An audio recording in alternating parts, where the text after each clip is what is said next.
فاتحہ.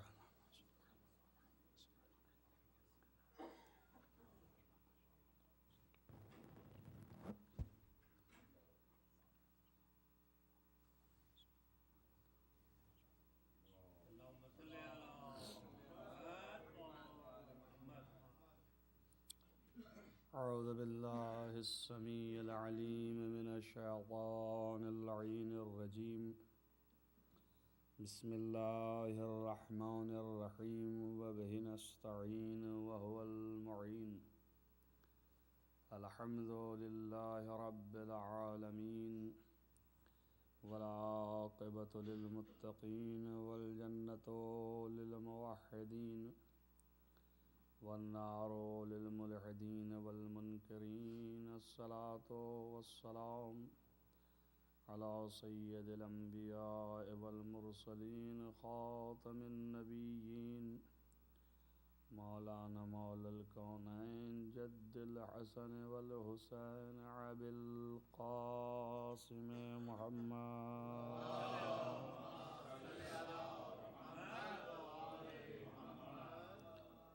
ولا سیما علی ابن عمہ ووزیرہ ووصیہ وخلیفتہ مطلوب کل غالب غالب کل غالب مولانا علی ابن ابی طالب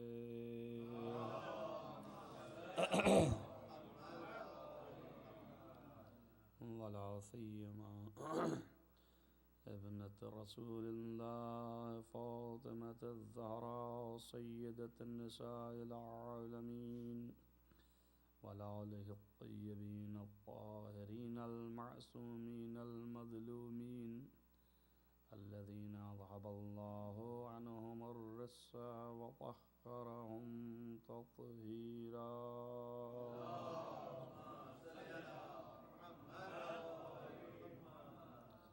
ولعنة اللہ علی اعدائهم اجمعین من یومنا ھذا الی قیام یوم الدین. اما بعد فقد قال اللہ سبحانہ وتعالی فی کتابہ الحکیم. بسم اللہ الرحمن الرحیم. قل ان کنتم تحبون اللہ فاتبعونی یحببکم اللہ ویغفر لکم ذنوبکم واللہ غفور رحیم. صلوات پڑھیں محمد.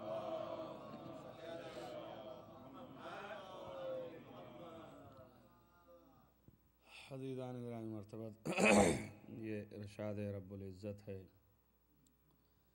یہ پیغمبر ان سے کہو کہ اگر تمہیں اللہ سے محبت ہے تو پھر تم میری پیروی کرو تو اللہ بھی تم سے محبت کرنے لگے گا اور تمہارے گناہوں کو بخش دے گا، اور اللہ ہی سب سے زیادہ گناہوں کا بخشنے والا ہے اور وہی رحمت کرنے والا ہے. اس آیت کے ذیل میں اس موضوع سے گفتگو چل رہی تھی کہ اصل دین محبت ہے، اور اس کے لیے امام نے فرمایا ہے کہ حل الدین الا الحب، کیا دین سوائے محبت کے کچھ اور بھی ہو سکتا ہے؟ دین جو ہے وہ صرف محبت ہی ہے. اور استدلال میں یہ آیت پیش فرمایا کہ قل ان کنتم تحبون اللہ. کل یہاں تک بات آئی تھی یہ محبت اللہ کی محبت اللہ نے خود طلب کی ہے، اپنی محبت، اور یہ پہچان کی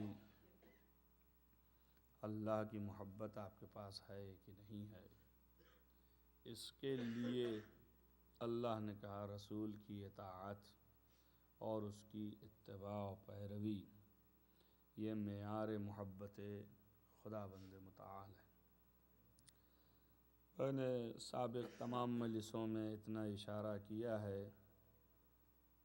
دلیل کے طور پر کہ چونکہ خدا دکھائی نہیں دیتا ہے، محبت کے معنی جو ہیں وہ رغبت الی نحو الشیء، یعنی کسی شے کی طرف رغبت پیدا کرنا محبت کہلاتا ہے۔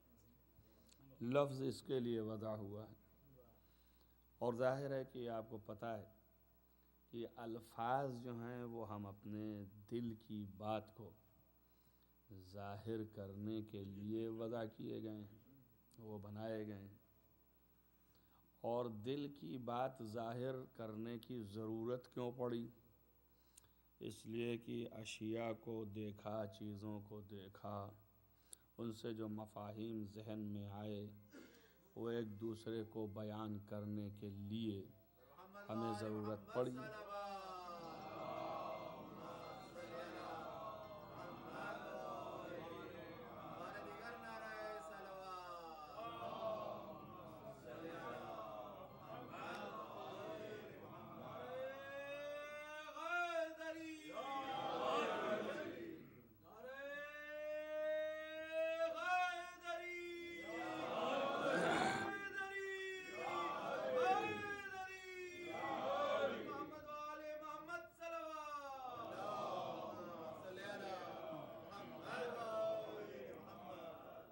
اور اگر میری آواز باہر تک جاتی ہے تو جو باہر مجلس اعلیٰ چل رہی ہے اس سے میرا خطاب ہے کہ یہاں مجمع بہت زیادہ ہے، تو کچھ جگہیں باقی رہ گئیں، اسے ابھی آپ پورا کر دیں آ کر کے۔ ایک صلوات پڑھیں محمد وآل محمد۔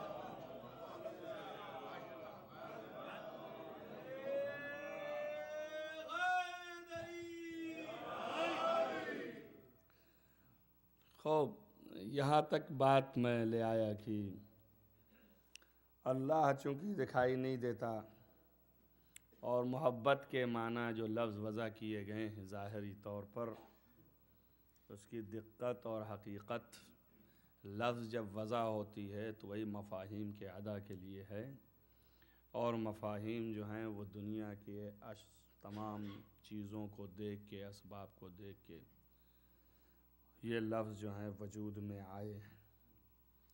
اسی لیے یہ ایک معرکۃ العرب بحث ہے کہ جسے ہم ممبر سے نہیں چھڑ سکتے آپ کے سامنے، یہ علماء کے درمیان ہے۔ مثلا عربی ہی زبان کے لیے کہ یہ اللہ کی طرف سے زبان ہے یا انسان کی اپنی خود اختراع زبان ہے، یہ ایک معرکۃ العرب بحث ہے، اور بڑے دلائل ہیں اس کے ساتھ۔ بہت سے طرفدار ہیں کہ خدا کی طرف سے ہے، بہت سے طرفدار ہیں کہ خدا کی طرف سے نہیں ہے۔ ان میں سے ایک دلیل محکم جو میرے سمجھ میں آ رہی وہ یہ بھی ہے کہ لفظ جہاں پر اللہ کے تمام تر اس کی تشخصات اور اس کی ذات اور اس کے مطالب کے متعلق اگر لفظ جو ہیں ان مفاہیم کو ادا نہیں کر پا رہے ہیں تو یہ اس بات کی دلیل ہے کہ اختراع خدا نہیں۔ اگر اختراع خدا ہوتا تو خدا ایسا لفظ ڈھالتا کہ جس کے اندر اس کے سارے مطالب اور مفاہیم صحیح طریقے سے ادا ہو سکیں۔ تو اب یہ کہ اللہ کیوں فالو کیا ان کے لفظوں کو جو بشر نے ڈھالا، وہ اللہ کی مجبوری نہیں تھی، وہ اقتضاء حاجت یہی ہے لوگوں کی، اللہ کی مجبوری نہیں، وہ نیا بھی ڈال سکتا تھا، لیکن وہ ڈھال کے بھیجتا تو اب ایک آدمی اور بھیجنے کی ضرورت تھی کہ پہلے تو وہ سالہ سال زبان سکھائے، جب زبان لوگ سیکھ لیں تب پھر وہ کتاب سامنے لوگوں کے پیش کی جائے۔ تو لازم یہ تھا کہ جس زبان پر لوگ خود مہارت رکھتے ہیں اسی زبان میں گفتگو کر لیا جائے۔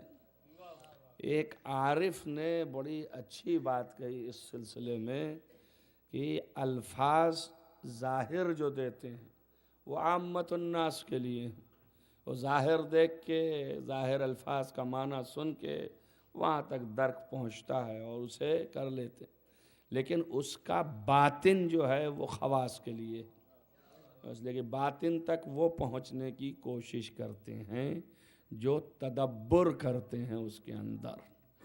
تو جب تدبر کرتے ہیں، فکر کرتے ہیں، تو باطن تک جاتے ہیں، باطن معنی کی طرف. اس لیے اللہ کا کلام بھی ایسا ہی ہے، ظاہر بھی رکھتا ہے اور باطن بھی رکھتا ہے. تو اب باطن کا بھی ادراک انسان کے عقل کے مطابق ہے، لہذا ایک باطن نہیں ہے، 7 باطن اور 70 باطن ہیں. یعنی عقل کے درجے جیسے جیسے بلند ہوتے چلے جائیں ویسے ویسے اس کے اندر باطن اللہ نے خوابیدہ رکھا ہے. یہ بھی اللہ کا اعجاز یہیں پر ہے. ہمارے اور آپ کے کلام کرتے وقت اتنا ہم باطن تک نہیں سوچ کے بولتے ہیں. اگر بہت باطن تک اور گہرائی تک سوچ کے بولتے ہیں تبھی ہمیں مشکل ہوتی ہے الفاظ کے انتخاب کی.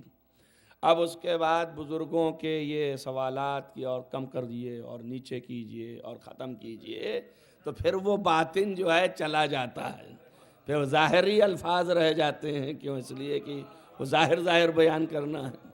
جو مطلب چاہ رہے تھے کہ دقیق پہنچے تو انتخاب الفاظ ہوا. اب جب انتخاب الفاظ ہوا تو ان کا تو بڑے گہرے ہیں، سر سے چلے جا رہے ہیں، معنی نہیں سمجھ میں آ رہے ہیں، نیچے آئیے. المختصر یہ مشکلات آپ کو میں بتا رہا ہوں، جیسے آج کی مشکلات ہے. ایک صلوات پڑھیں محمد وعلی محمد.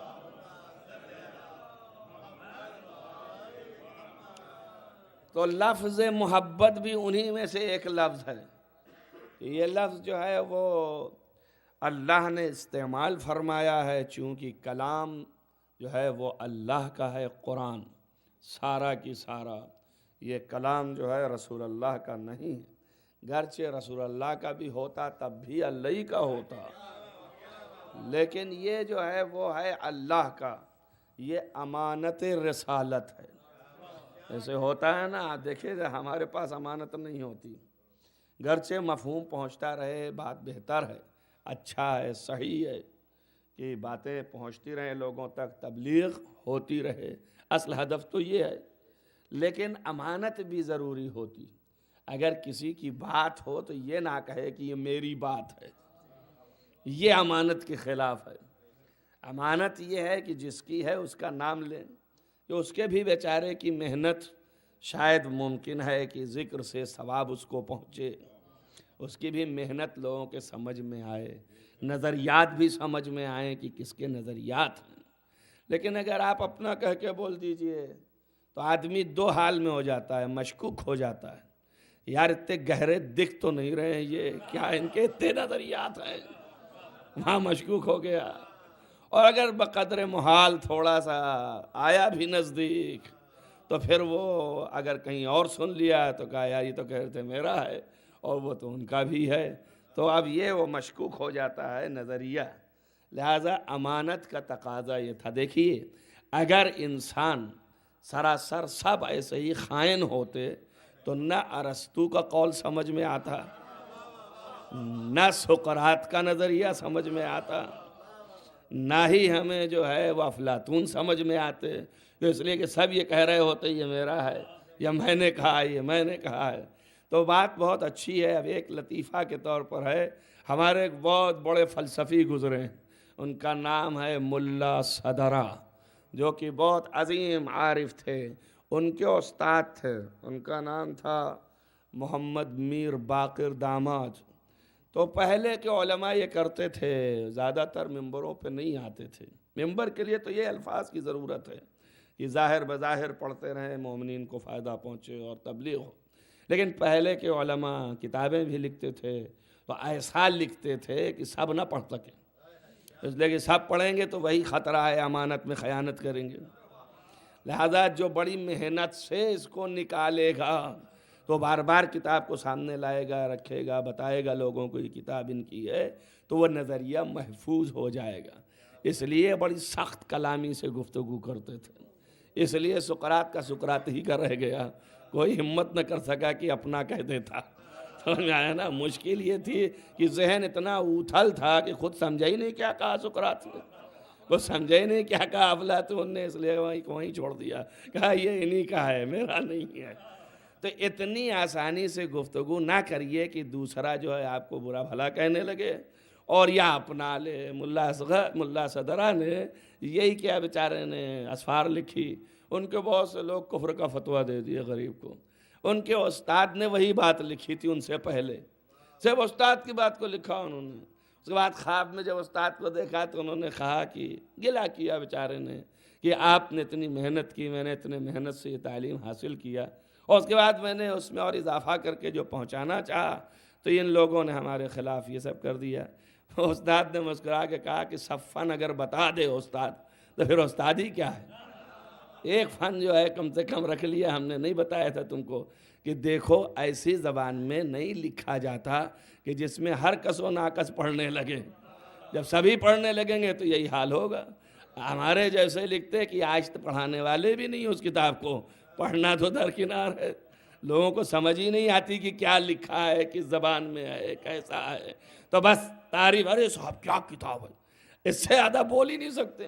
ان سے آپ پوچھئے کہ صاحب یہ کتاب قبسات دیکھیے، نام بھی نہیں سنا ہوگا، لیکن اگر سن لیا اور حفظ کر لیا، روب ڈالنے کے لیے کہا ارے وہ کتاب کا نام نہیں لیجیے، اب کیا کتاب ہے وہ، اللہ کے پناہ سے ایک عبارت حل کرنا مشکل ہے، اور یہ خود نہیں کر سکتے، ہاں مگر اتنا روب تو ڈال ہی دے میں کم سے کم۔ دیکھیے لوگ تعریف کر رہے ہیں، کسی نے کوئی برائی نہیں کی، برائی کے لہجے میں نہیں کہا۔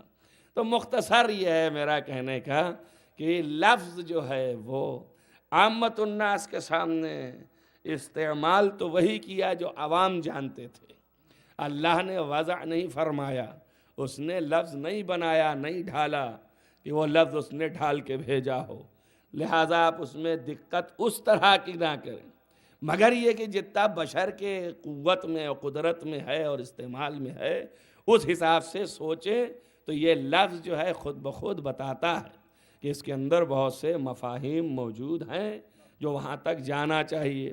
اب مثلاً یہی ایک سر دست بحث ہے کہ محبت کے معنی کیا ہیں، تو ان کا محبت کے معنی ہے کسی چیز کی طرف رغبت پیدا کرنا، اگر اس کی طرف رغبت پیدا ہو جائے اسی کا نام محبت ہے۔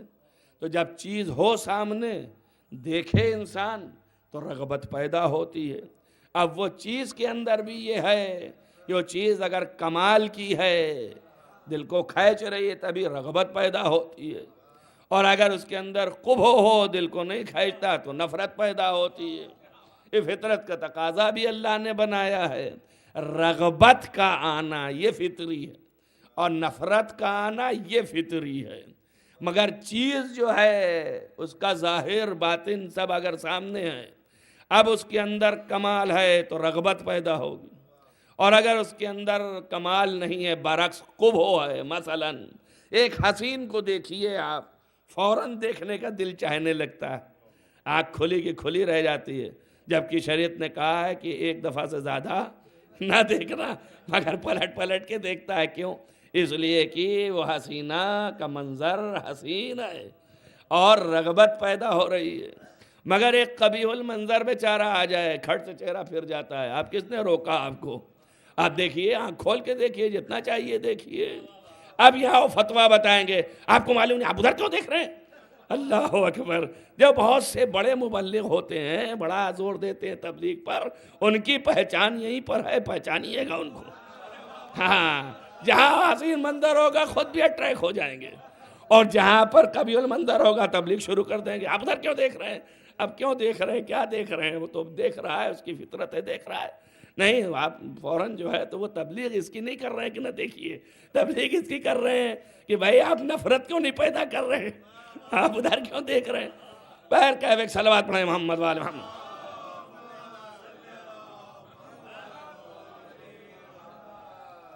تو جب تک کہ اٹریکشن نہ پیدا ہو، رغبت نہ آئے، اس وقت تک محبت متحقق نہیں ہو سکتی ہے، اور اللہ کی طرف اٹریک ہونے کے لیے اللہ دکھائی دیتا نہیں، سامنے ہے نہیں، تو کیسے آپ اٹریک ہوں گے؟ اب ایک طریقہ ہے کہ انسان جب نظر نہیں آتا یا کوئی شے نظر نہیں آتی تو اس کے آثار نظر آتے ہیں. تو آثار اگر دلکش ہیں تو آثار کے ذریعے سے ادھر رغبت پیدا ہوتی ہے، اور جب وہاں تک جاتی ہے تو پھر وہ رغبت اور اعلیٰ تک جاتی ہے. آپ کو یوں بتاؤں آپ کے ہی سمجھ بھر کے لیے، سمجھیے دو کھلاڑی کھیل لیں. اب کھیل ہو رہا ہے، کھیل کے درمیان ایک بڑا خوبصورت بچہ نکلا. ابھی مار رہے تھے تو مارنے میں ذرہ برابر خیال نہیں تھا کہاں جائے گا، کدھر لگے گا، کیا ہوگا. اپنے بالکل اپنی لفظوں میں کہ بنداس طریقے سے بغیر خیال کیے ہوئے پھینک رہے ہیں اور مار رہے ہیں، اور بہت لاپرواہی سے. لیکن جیسے ہی خوبصورت بچہ دکھائی دیا ہاتھ ٹھہر گیا. ایسا نہ ہو کہ اس کو پڑ جائے، اور ٹھہر ہی نہیں گیا، محو حیرت ہو گئے. اب کہیں اگر دور سے شبح دکھائی دے کہ جو اس کی حفاظت کے لیے آ رہا ہو، یعنی ایک سایہ خالی، آپ کو ابھی منظر نہیں دکھائی دے رہا ہے، تو آپ سوچیں گے جب یہ بچہ اتنا زیادہ خوبصورت ہے تو پھر اس کی ماں کتنی خوبصورت ہوگی جو اس کو بچانے آ رہی ہے. تو آپ دیکھیے آپ کا ذہن خود بخود متوجہ ہوا اس کی طرف. غلط خیال نہیں ہے، فقط خوبصورتی پر توجہ ہے. اس کے معنی یہ ہوئی کہ ایک اثر سے دوسرے مؤثر تک انسان خوبصورتی اور جمال تک متوجہ ہوتا ہے. یہ فطریات میں سے ہے. تو اب اللہ کی سب سے بڑی صنعت اگر کائنات میں کوئی تھی جو سارے کمال کے اعتبار سے انسان کو رغبت پیدا کرا سکتی تھی تو وہ محمد مصطفیٰ صلی اللہ علیہ وسلم تھی.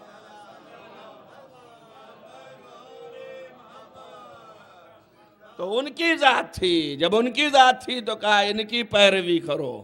اور یہ مقدمہ اپنی ہے سے بالکل پہلے سے سمجھا ہوا ہے کہ پیروی اس وقت تک ہو ہی نہیں سکتی جب تک کہ رغبت نہ پیدا ہو. تو جب اتنی بڑی جو سب سے کائنات میں بڑا اثر اللہ کا ہے، جب اس کی طرف متوجہ ہوگے پیروی اس کی کرو گے. پیروی کرنا دلیل ہے کہ تم اس کی طرف متوجہ ہوئے. توجہ کریں میری بات پر. یعنی پیروی اس وقت تک ہو ہی نہیں سکتی جب تک آپ متوجہ نہ ہوں. تو اب یہ کہنا کہ محبت ہے مگر ان کی پیروی نہیں ہے، یہ غلط ہے. اس لیے کہ توجہ کا نام محبت ہے، رغبت کا نام محبت ہے. اور جب رغبت ہوئی تو نقش قدم بھی معلوم ہو گئے کہ کدھر جا رہے ہیں قدم، کس طرف یہ بڑھ رہے ہیں، کس طرف سے ہٹ رہے ہیں. دونوں چیزوں پر نظر ہے. جدھر بڑھ رہے ہوں ادھر تمہارے بڑھ جائیں، جدھر سے ہٹ رہے ہوں ادھر سے تمہارے ہٹ جائیں. نہ محمد سے آگے بڑھو اور نہ محمد جہاں سے ہٹیں اس کے آگے بڑھو، اور جہاں کی طرف بڑھیں اس سے بھی آگے نہ بڑھو. محمد جہاں تک گئے ہیں اگر اس سے آگے بڑھو. یہاں دنیا میں تو غلو ہے، اور آگے بڑھنا چاہو وہاں تو بڑھ سکتے نہیں. اور جہاں سے ہٹے ہیں اس میں ساتھ چھوڑو تو یہ قصر ہے. توجہ کیا آپ نے؟ یعنی تقصیر ہو گئی. عمل کے اعتبار سے محمد کے قدم بقدم رہو. جتنا گئے اتنا جاؤ، جتنا پیچھے ہٹے اتنا ہی ہٹنا. اس سے زیادہ گئے مقصر ہو گئے تم. صلوات پڑھیں محمد وآل محمد.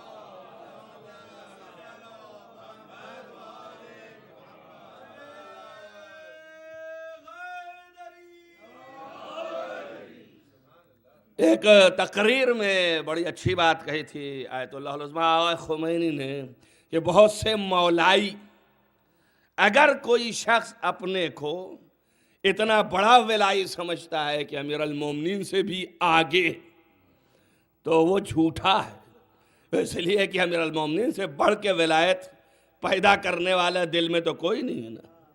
اور دوسری بھی مثال دی انہوں نے کہ اور مجھ سے بڑا انقلابی بن رہا ہے تو جھوٹا ہے. لیکن بنیاد انقلاب میں ہی نہیں رکھی. اب مجھ سے بڑھ کے کیا بنے گا انقلابی.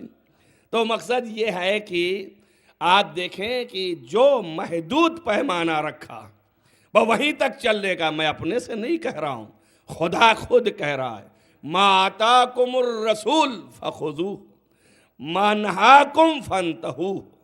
یعنی جو رسول لے آیا اسے لے لو، اور جہاں پر رسول نے منع کر دیا وہیں ٹھہر جاؤ، آگے نہیں بڑھنا اور پیچھے بھی نہیں چلے جانا، بہت وہیں تک رہنا جہاں تک رسول نے کہا ہے۔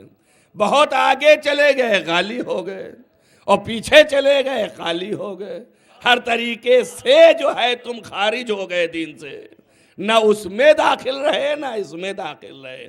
یہ ہے صراط کہ جس کے اوپر چلنا ہے، یہی دنیا میں صراط ہے۔ جو آگے بڑھا وہ نہیں پار کر سکا، جو پیچھے ہٹا وہ نہیں پار کر سکا۔ یہ نہیں ہے کہ خالی وہیں چلنا ہے، وہ تو ایک معیار ہے خالی جنت تک جانے کے لیے۔ ایک صلوات پڑھیں محمد والے محمد۔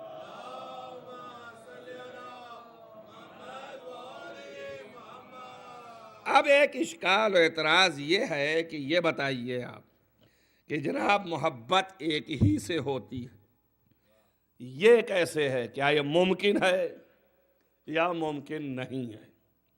ہم نے ایک مثال اس کی پیش کی، قرآن تو خود ہی دلیل دے رہا ہے۔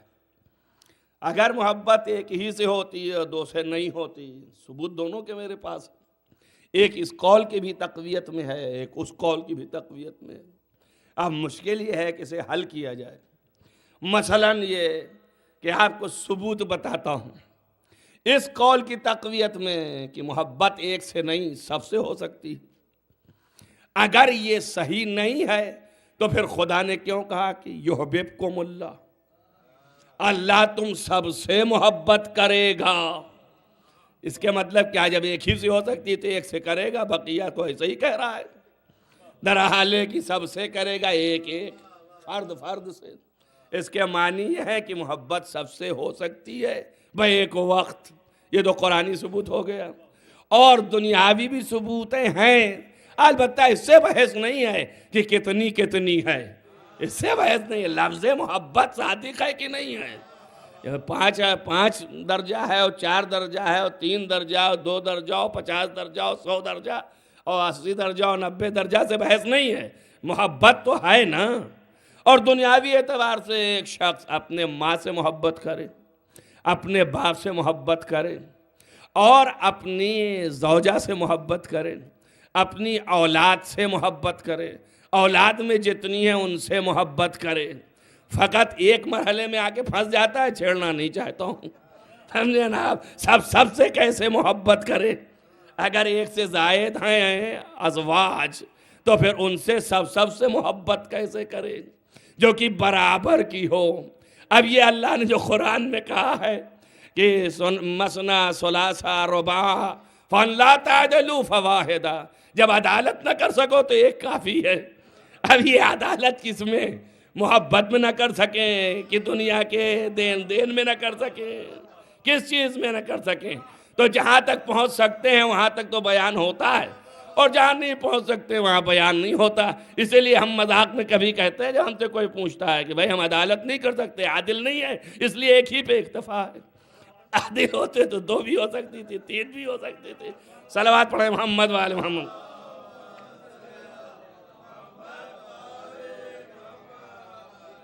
بس معنی یہ ہوئے کہ محبت تنہا ایسا نہیں کہ ایک ہی سے ہو سکتا ہو، اس کے ثبوت فراہم ہیں دنیاوی اعتبار سے بھی اور اخروی اعتبار سے بھی، یعنی اللہ کا کلام بھی ہے۔ مگر بات یہ ہے کہ مرکز محبت جو ہے کون ہو سکتا ہے، یہ فرق کرتا ہے مرکز ہونا۔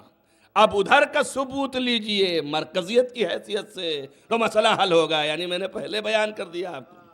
ورنہ اس قول کا کہ نہیں محبت صرف ایک سے ہوتی ہے، اس کی دلیل آپ کے سامنے ہے روایت میں سے، اور بھی بہت سی آیتیں بھی ہیں اس طرح کی، وہ آیتیں بھی میں ابھی پڑھتا ہوں۔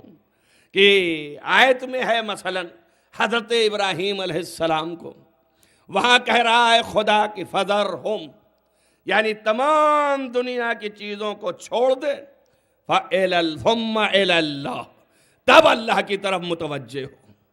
کیا معنی ہو گیا؟ یعنی سب کی محبت ترک کرو، تب خدا کی طرف ہو۔ ہمارے اور آپ کے 12ویں امام علیہ السلام سے پوچھا گیا کہ بتائیے یہ جو آیا اللہ نے موسیٰ سے کہا کہ فَإِنَّهُ بِالْوَادِئِ الْمُقَدَّسِ طُوًى فَاخْلَعْ نَعْلَيْكَ، اپنے دونوں جوتیوں کو اتار دے۔ تو یہ جوتیاں کون سی تھیں؟ عامت الناس، عامت المسلمان کہتے ہیں کہ حضرت موسیٰ ایک گدھے کے چمڑے کی جوتی پہنے ہوئے تھے، اور گدھے کا چمڑا جو تھا وہ ایسا تھا کہ مردار کا تھا، تو وہ نجس ہوتی ہے، غیر طاہر تھی، اس لیے اللہ نے حکم دیا اس کو اتار کے آؤ۔ یہ وادی مقدس ہے، یہ عام ذہن ہے۔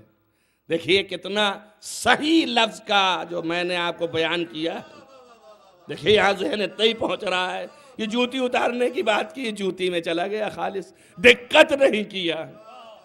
حضرت نے جواب میں لکھا کہ اگر ایسا ہی تھا تو کیا ان لوگوں کو اتنی عقل نہیں ہے کہ ایک نبی اس جوتی کو پہن کے نماز کیسے ادا کرتا تھا؟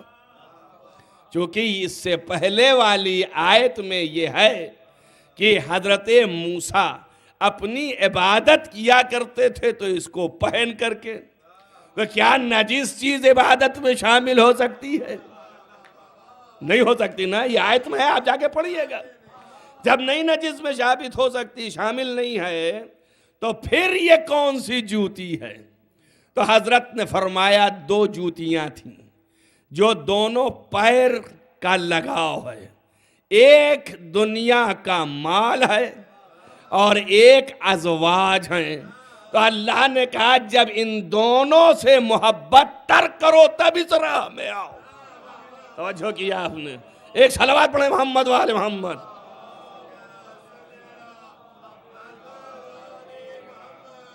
تو اب یہ ثبوت ہو گیا کہ سوائے خدا کے اور کسی کی محبت رکھ نہیں سکتے۔ توجہ کریں آپ۔ اب تیسری روایت اس سپورٹ کے لیے، یہ ایک بالکل درس ہو رہا ہے، سمجھیے، مجلس نہیں ہو رہی۔ ایک صلوات پڑھیں محمد وآل محمد۔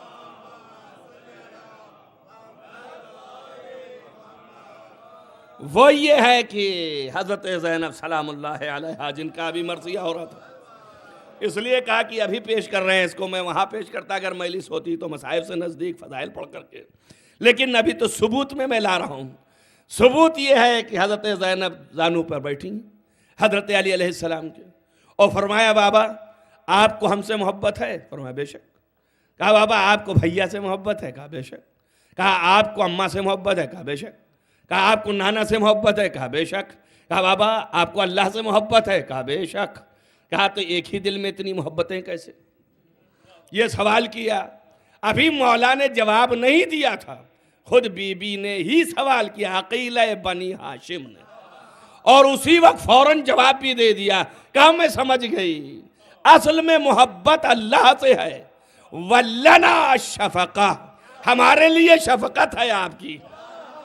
جو کیا آپ نے تو اس میں بتا دیا کہ محبت صرف ایک ہی کی ہو سکتی ہے۔ ایک صلوات پڑھیں محمد وآل محمد۔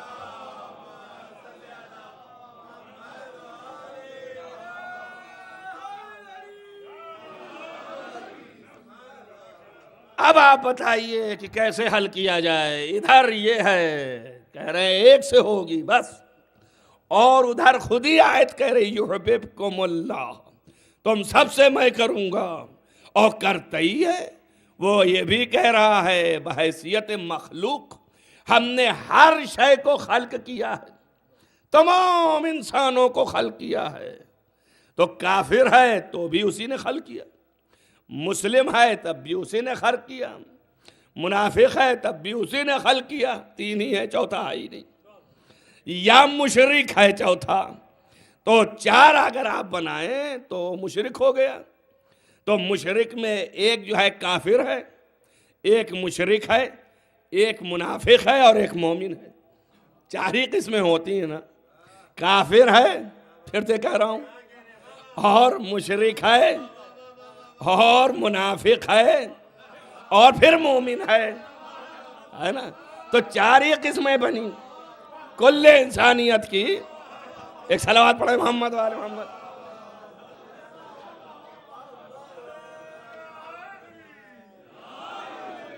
تو یہ 4 قسمیں جو ہیں، یہ جتنی بھی ہیں یہ 4 قسمیں، یہ سب سے خدا محبت تو کر ہی رہا ہے. کیوں؟ اس لیے کہ خلق کیا ہے. دلیل محبت یہ ہے کہ اگر نفرت ہو جائے آپ کو کسی سے تو آپ ایک گلاس پانی دینے کو روا نہیں. آپ منہ پھیر لے فوراً. اور پانی دینا تو بہت دور کے ایسے ہی پھیر لیتے ہیں منہ. دیکھتے نہیں ہیں، دیکھنے کا دل نہیں چاہ رہا، بغض ہو گیا. تو جب یہ نفرت آتی نا، محبت نہیں ہوتی تو اب سوچیں آپ، خدا کسی کا رزق نہیں کاٹتا. یہ ترحم کے تقاضے ہی تو ہیں. ترحم ہوتا ہی نہیں جب تک کہ محبت نہ آ جائے. تو محبت سب سے کر رہا ہے بحیثیت خلقت. ویسے ہی جیسے باپ اور ماں اپنی اولاد سے محبت رکھتے ہیں بحیثیت اس کے کہ پیدا کیا ہے، مگر یہ محبت ان کی جو اطاعت گزار ہے اس سے کچھ زیادہ ہو جاتی ہے، اور جو اطاعت گزار نہیں ہے اس سے زیادہ نہیں ہوتی ہے. مگر بہت کم ایسا ہے کہ ایسی حرکت کر دے کہ نفرت میں تبدیلی آ جائے، یعنی محبت تبدیل ہو جائے نفرت میں. ایسا بھی ہوتا ہے، ایسا نہیں کہ نہیں ہوتا ہے. اسی لیے اللہ نے آنکھ واق رکھا ہے. اب ان مسائل تک آپ جائیے. یعنی کبھی ایسا ہو سکتا ہے کہ جس ماں باپ نے پیدا کیا ان کے ہاں کبھی ایسا ہو سکتا ہے کہ نفرت آ جائے، مگر خدا کے ہاں کیا عالم ہے. آپ دیکھیے، اس نے خلق کیا ہے تو بحیثیت خلق کے سب سے محبت ہے، سب سے محبت ہے، ترحم ہے، سب کو رزق دے رہا ہے. لیکن حرکت دیکھ کے تھوڑی سی نفرت آتی ہے تو اس نفرت کے تقاضے میں کہا یہاں کچھ نہیں، وہاں جہنم دوں گا. تو جو کر رہے ہیں آپ، اور یہ محبت جس سے زیادہ ہوئی اس کے تقاضے میں کہا جنت دوں گا. تو وہاں یہاں سزا نہیں دے رہا. یہ ترحم خداوندی ہے. تو جو خدا یہاں اس قدر مترحم ہے تو بہرحال تھوڑی سی محبت ہے اس کے ساتھ محبت ہے. اب اس کے بعد کہتا ہے یحببکم اللہ، تم لوگ اگر اتباع پیغمبر کرو تو ہم تمہارے سب سے محبت کرنے لگیں گے. آپ دیکھیں، اللہ کے تقاضوں میں سے ایک تقاضا ہے اور ایک دن بھی معین کر دیا. روز روز کا چکر نہیں رکھا اس نے کہ بھائی روز روز آپ گھبرائیں نہیں، بگڑے نہیں. اسی میں لوگ سمجھ نہیں پا رہے ہیں کہ ہم سے ناراض ہے یا ہم سے خوش ہے. معیار بھی بتا رہا ہے خوشی کا، پھر بھی نہیں سمجھ پا رہے ہیں چونکہ ایک دن معین کر دیا ہے. عام محبت ہے.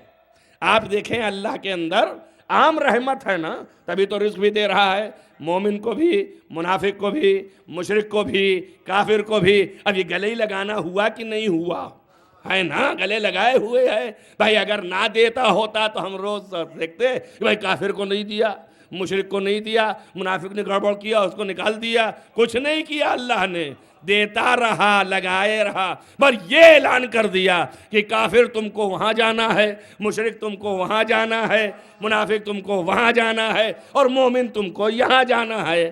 یہ اعلان کر دیا یہ ایک دن کے لیے ہے. یعنی صاف اپنا ستھرا اپنی پوری سیرت کو بیان کر دیا. یہ کون ہے؟ خدا جو رحمان بھی ہے اور رحیم بھی ہے نا. تو اب سوچے جو رحمان اور رحیم ہے، رحمان بھی نکلتا رحمت سے ہے اور رحیم بھی نکلتا رحمت سے ہے. تو جب رحمان اور رحیم کی صفت یہ ہے تو اصلی مادہ جو رحمت ہے اس میں بھی تو یہی صفت ہوگی کہ نہیں ہوگی؟ ہوگی نا یہ صفت. جب یہ صفت ہوگی تو اب نہ پوچھو کہ ان کو کیوں گلے لگائے رکھا، ان کو کیوں گلے لگائے رکھا، ان کو کیوں گلے لگائے رکھا. کیا بتانا چاہ رہے ہیں کہ ہم اٹھا نہیں رہے ہیں، لیکن جاؤ گے تم وہاں، جاؤ گے تم یہاں. صلوات پڑھیں محمد وآل محمد.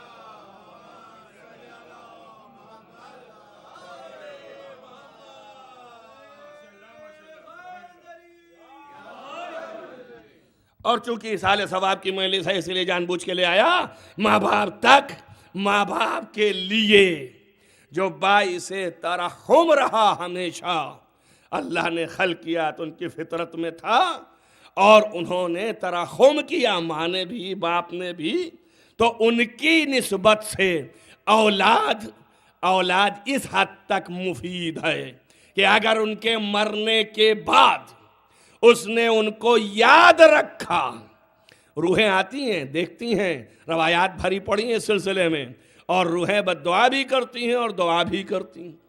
اس کے معنی یہ ہے کہ خالص اس دنیا میں مادی چیزوں کا تقاضا نہیں ہے تاثر لینا، توجہ کریں میری بات پر۔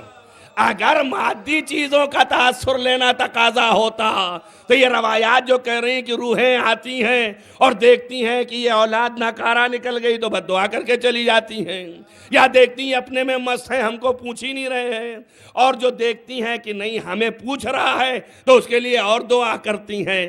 تو ایصال ثواب کرنے کا فلسفہ جو ہے اس میں سب سے بڑا خابیدہ یہی ہے کہ جب آپ ایصال ثواب کریں گے، جو تھوڑا سا ان کو ملا تو وہ خوش ہو کے اللہ سے کہیں گے بارے الہ، اب جو آپ نے دیا اس کا بدلہ تو اللہ دینے والا ہی ہے۔ الگ سے ماں باپ نے بھی ہاتھ اٹھا دیا کہ اور بڑھا دینا تھوڑا سا، توجہ کیا آپ نے، تو پھر اولاد یہاں خوش و خرم نظر آنے لگی، کہ اس لیے کہ اس کی دعا اس وقت پاک و پاکیزہ اور روحانی فضا کی دعا ہے۔ صلوات پڑھیں محمد وآل محمد۔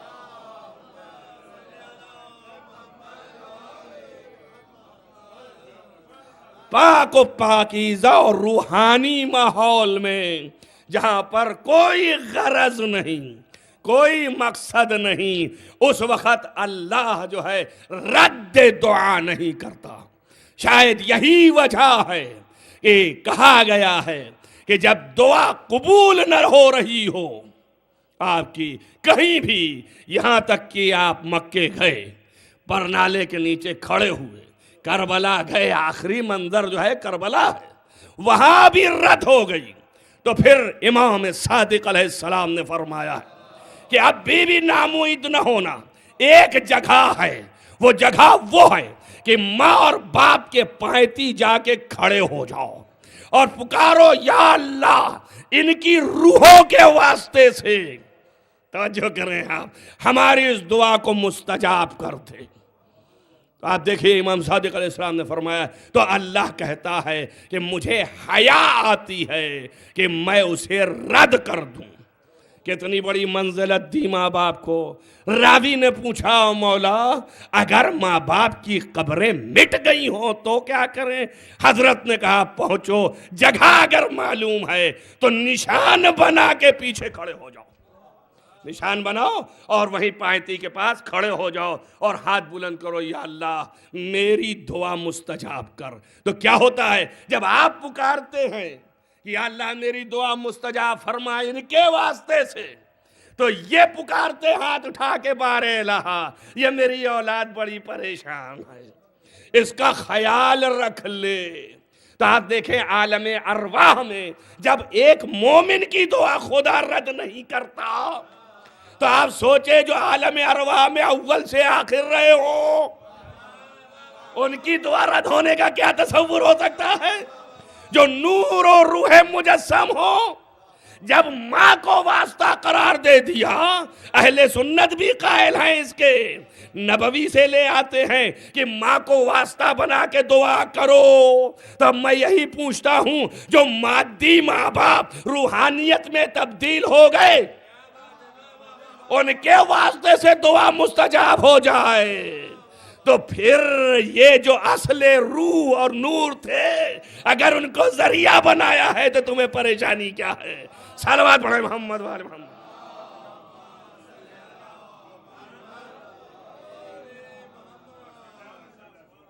لہذا آپ دیکھیں ہم اپنی بات پر ہیں تو یہ اپنی جگہ پر طے ہے اور مسلم ہے کہ محبت جو ہے وہ ایک سے، ادھر کے مسئلے، ادھر یہ کہہ رہے ہیں محبت سب سے، تو کیسے حل کریں؟ ادھر بھی دلائل اور ادھر بھی دلائل۔ اب سوائے اس کے نقطہ جو اس کے اندر مشترک ہے وہ ایک ہے، وہ یہ ہے کہ اس سے بھی استفادہ ہوتا ہے اور اس سے بھی استفادہ ہوتا ہے۔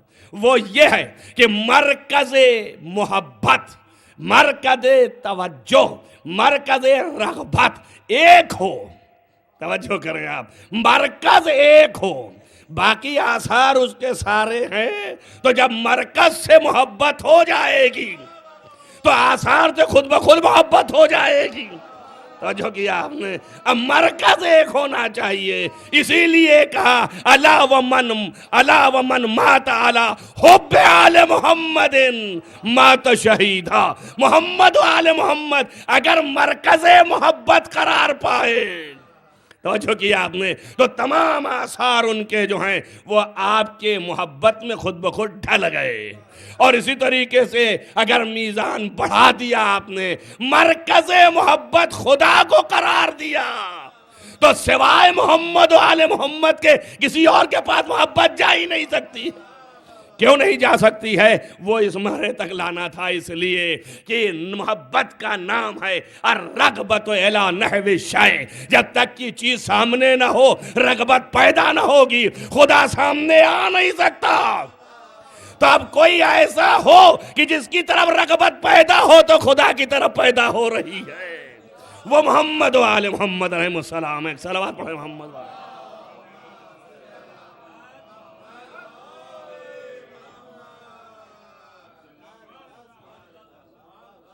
بس یہ ہے معاملہ کہ اس لیے اللہ کا پیغام ہے کہ تم ان سے کہو کہ اگر اللہ سے محبت ہے، اللہ سے محبت کا حوالہ یہی دیا، نہیں کہا رسول اللہ سے، کہنا چاہے طبق قاعدہ یہی تھا کہ اگر رسول سے محبت ہے تو ان کی پیروی کرو۔ تو مطلب ایک ہی ہے، اگر اللہ سے محبت اور اللہ کی محبت ہو نہیں سکتی جب تک کہ وہ چیز دکھائی نہ دے۔ تو اب مرکز توجہ محمد و آل محمد کو بناؤ۔ جب ان کو تم نے بنا لیا تو اس سے خدا کی محبت محرز ہو جائے گی، پھر ان کی پیروی کرنے لگو۔ تو اس لیے کہ بغیر محبت کے پیروی کر نہیں سکتے، اسی لیے اللہ نے وہاں پر مودت مانگا۔ میں نے کہا ہے کسی مجلس میں یہیں 10 سال پہلے کہ لفظ محبت معنی کے اعتبار سے مشکک ہے، یعنی یہ کہ اس کے بہت سے مصادیق ہو سکتے ہیں، بہت سی فردیں ہو سکتی ہیں، یہ بھی محبت، یہ بھی محبت، یہ بھی محبت، یہ بھی محبت، یہ بھی محبت، تو سب فردیں ہیں، سب کے اوپر محبت کی لفظ بولی جا سکتی ہے، مگر ہر ایک محبت کا طرز الگ ہے۔ اگر خالص لگاؤ پیدا ہوا تو آپ خیر اس کے لیے، خالص لگاؤ پیدا ہوا تو کہا کہ یہ ہے استحسان، حسن پسند ہوئے آپ، لہذا استحسان۔ اور جو آپ نے خیر کرنا شروع کر دیا تو وہی خواہی ہو گئی۔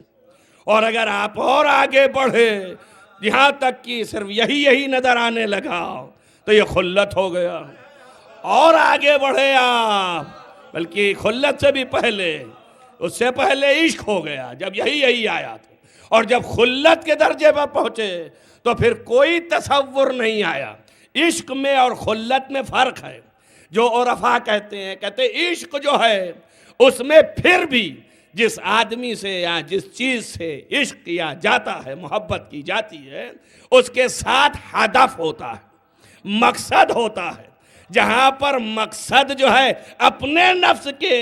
اپنے نفس کی اشتہا کو مٹانا ہو اور محبت ہو، وہ عشق کے دائرے تک ہے۔ اور جہاں سے اپنے نفس کو بھی فنا کر کے وہی ہو، توجہ کریں آپ، تو وہ خلت ہے۔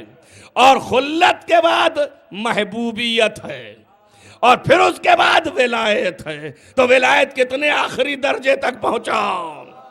ہم کو ولایت بھی حاصل کرنے میں لالے پڑ ہیں، خلت تک جانے میں تو ولایت کہاں ہے؟ صلوات پڑھیں محمد وآل محمد۔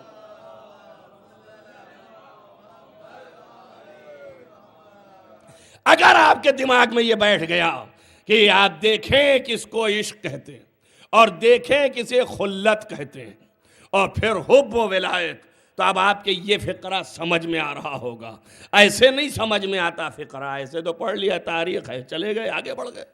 اب یہ فقرہ سمجھ میں آئے گا کہ کہا ایک نہیں 70 دفعہ اگر ہم کو حیات دی جائے اور پھر قینچیوں سے کاٹا جائے تب بھی ہم آپ کا ساتھ نہیں چھوڑیں گے. اس کے معنی کیا ہوئے؟ اس کے معنی یہ ہے کہ ہمارا وجود نہیں ہے، آپ ہی کا وجود ہے جو کچھ ہے. آپ کے لیے ہم ہیں. ہم بنائے جائیں پھر بگاڑے جائیں پھر بنائے جائیں تب بھی ہم آپ کا ساتھ نہیں چھوڑنے والے. آپ سمجھیے اسے کہتے ہیں عرفان امامت. یہ امامت کی معرفت رکھتے تھے، یہ ولایت کی معرفت رکھتے تھے، یہ اپنے دل میں ولایت کو بسائے ہوئے تھے.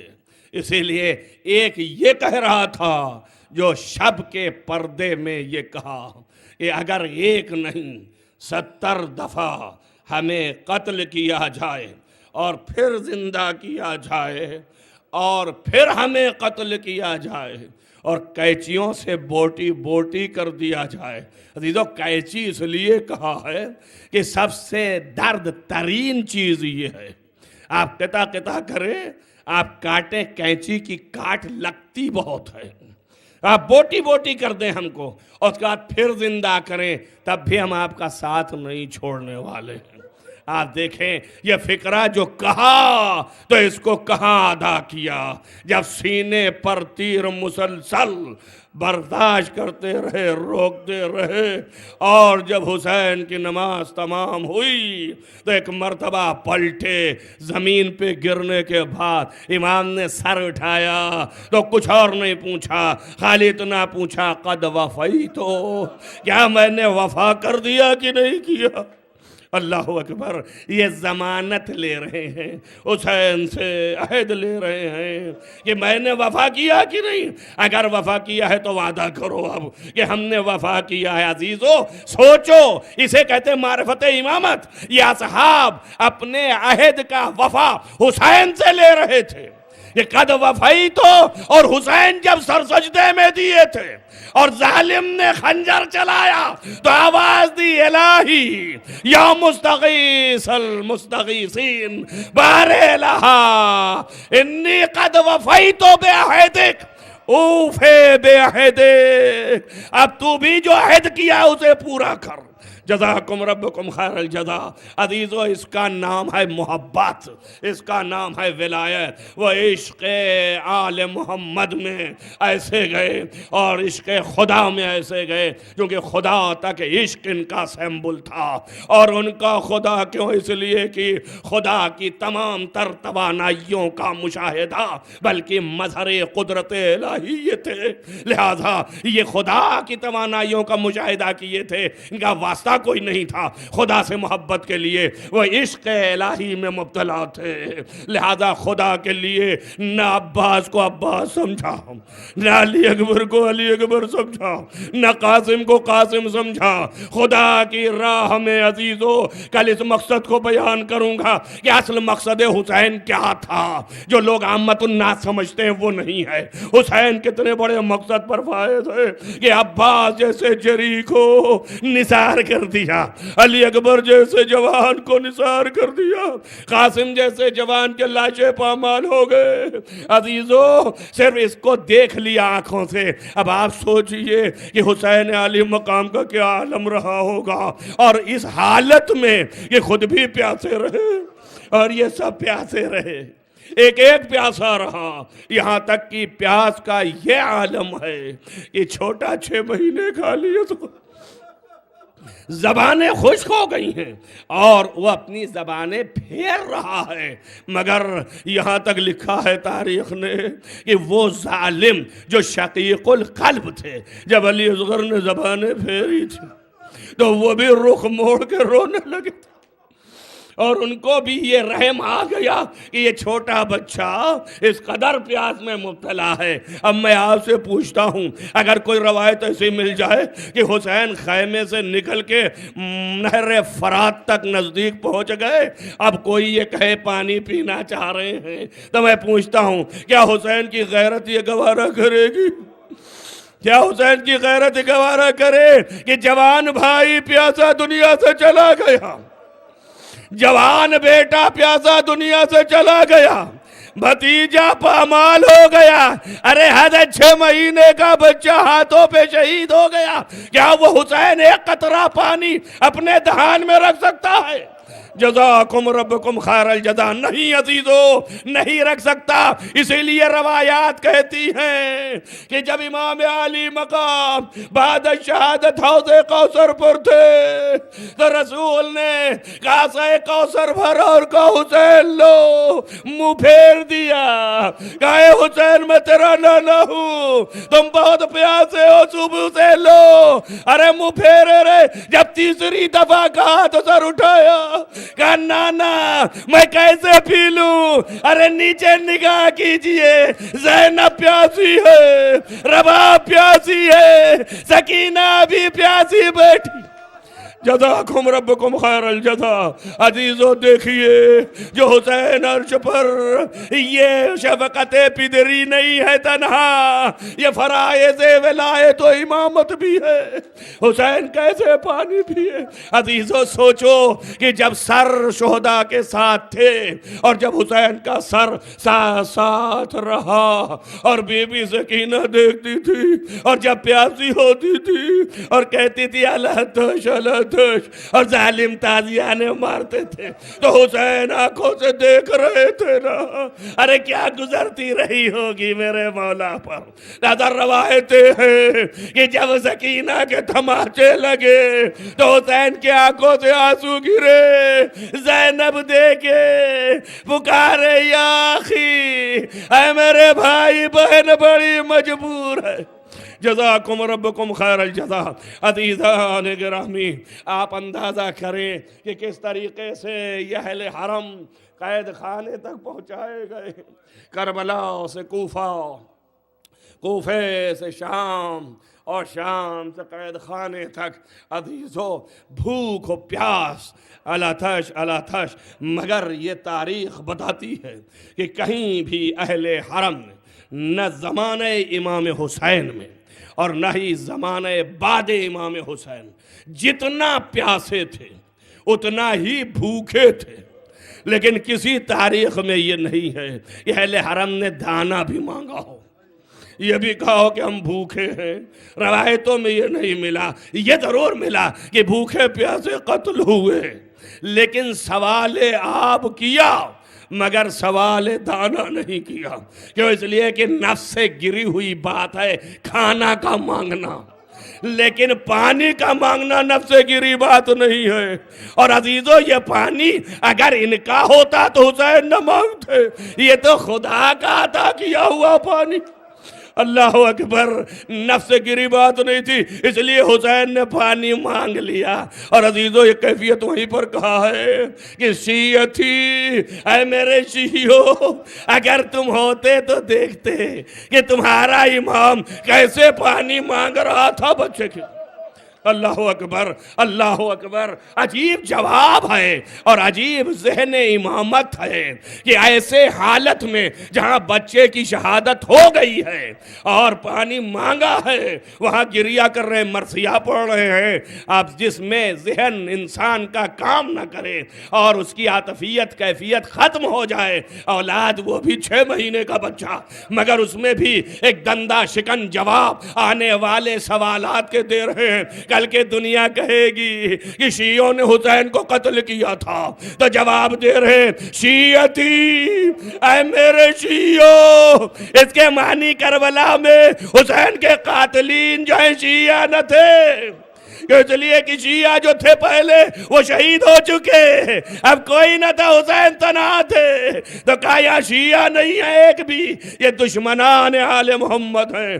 عزیزو دیکھیں حسین نے یہاں پر کہا کہ شیعتی، اے میرے شیعوں ہوتے تو تم دیکھتے کہ تمہارا امام کیسے پانی مانگ رہا تھا، کس کے لیے؟ علی اصغر کے لیے۔ لیکن بالکل اسی سے ملتا جلتا جملہ ملا کہ زینب کہتی ہے کہ اے میرے چاہنے والوں، اگر تم ہوتے تو دیکھتے کہ زینب کس طرح سے مانگتی تھی پانی بچوں کو پیاس بجھانے کے لیے. جب سکینہ روئے تو زینب کہے کہ ہاں دے دو پانی.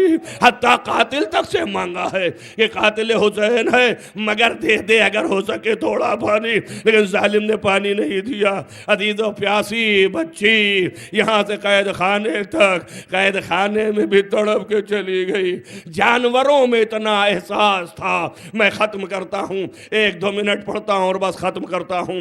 لکھا ہے روایت میں کہ جناب عباس کا گھوڑا، کل میں نے پڑھا تھا مصائب میں کہ جناب عباس کا گھوڑا وہ گھوڑا تھا کہ جب جناب عباس نہر فرات میں گئے تھے اور گھوڑے کو اندر لے گئے تو آپ نے فرمایا تو بہت پیاسا ہے، پانی پی لے. اب نہر فرات میں آئے تو اس گھوڑے نے اپنا منہ اٹھایا اور رخ خیمے کا کیا کہ ہم کیسے پی لیں.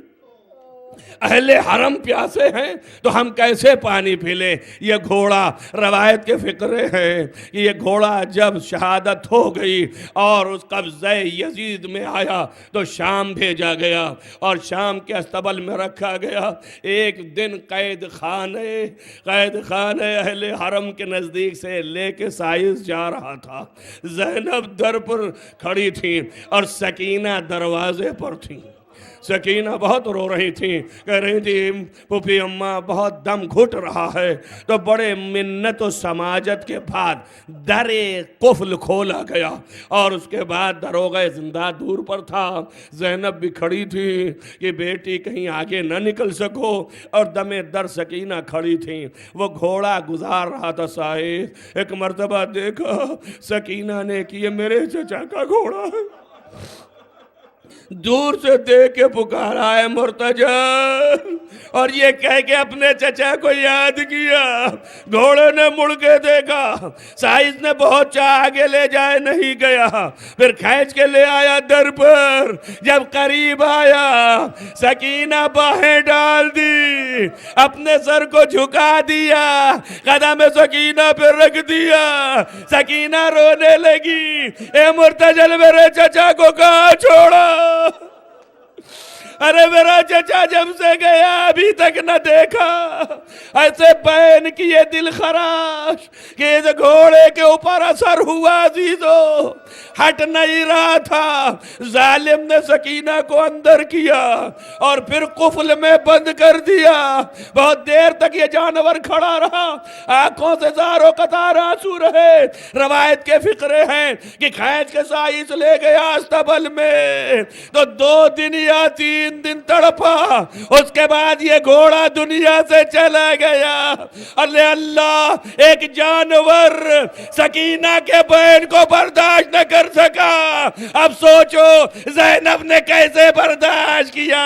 یہی وجہ ہے کہ سر کے بال سفید ہو گئے. سيعلم الذين ظلموا أن ينقلبوا منقلبا. اللهم إني أسألك بحق فاطمة وأبيها وبالها وبنيها وسر المستودع فيها أن تصلي على محمد وآل محمد. بہرحال تجھے واسطہ ہے محمد وآل محمد. معبود گناہان کبیرہ و صغیرہ عفو فرما. معبود نیک اعمال کی توفیق عنایت فرما. بہرحال تجھے واسطہ ہے محمد وآل محمد کا. معبود جہاں جہاں بھی محبان آل محمد ہیں ان کو اپنے حفظ و امان میں رکھ. بار الہ اس عبادت کو قبول فرما. بار الہ تجھے واسطہ ہے محمد وآل محمد تمام مریضوں کو شفا عنایت فرما. خصوصاً محمد وآل محمد کے محبان کو شفا عاجل و کامل عنایت فرما. بار الہ تجھے واسطہ ہے محمد وآل محمد کا تمام جہان میں جو محبان آل محمد ہیں ان کو حفظ امان میں رکھ. خصوصاً شیعان پاکستان اور شیعان بحرین اور ہند، ان تمام شیعوں کو محفوظ رکھ. جہاں جہاں بلائیں ہیں ان سے ان کو آفات کو محفوظ رکھ. بار آزاداری کو قائم و دائم رکھ. تمام مرنے والے مرحومین کو جوار معصومین میں جگہ عنایت فرما. خصوصاً بانی مجلس کے پسماندگان جو ہیں ان کے مرحومین کو جوار معصوم میں جگہ عنایت فرما. بار الہ تجھے واسطہ ہے محمد وآل محمد کا معبود امام کو ظہور جلد از جلد فرما. ان کے اصحاب انصار میں شمار فرما. اللہم تقبل من الدعاء بحق محمد وآل محمد. آپ سبھی حضرات ایک مرتبہ سورہ حمد اور ایک مرتبہ سورہ قل اللہ کی تلاوت فرما کے ہاشم حسین ابن امیر حسن اور حسینی بیگم بنت مرزا غلام عباس کی روح کو بخش